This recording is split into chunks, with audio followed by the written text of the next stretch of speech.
بسم الله الرحمن الرحيم.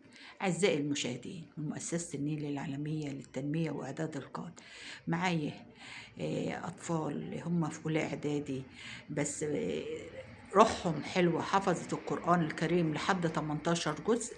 وإحنا دلوقتي هنبقى معاهم في سورة الأنفال، وهنعرف إن القرآن الكريم لما تعلم ابنك وتربيه وتعوده عليه بيبقى حافظ وخير حافظ لنا يا رب.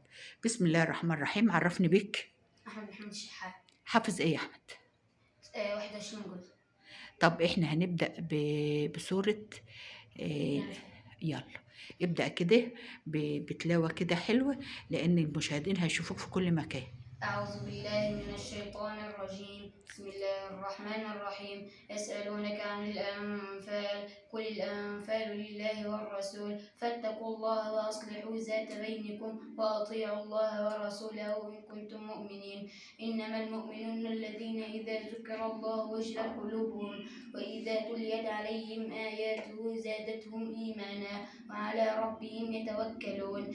الذين يقيمون الصلاة ومما رزقناهم ينفقون أولئك هم المؤمنون حقا.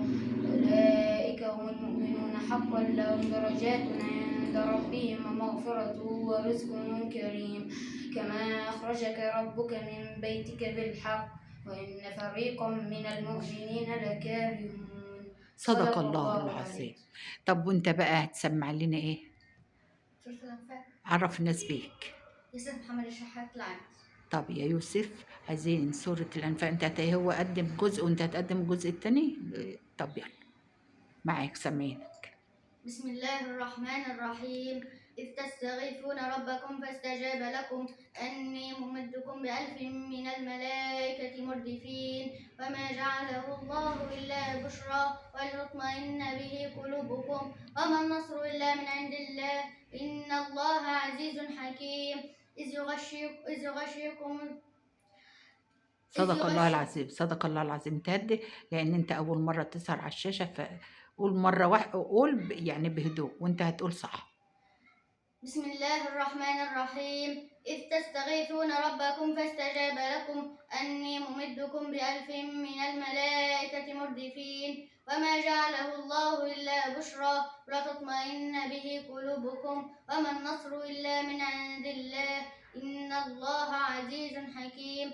إذ يغشيكم. صدق الله العظيم.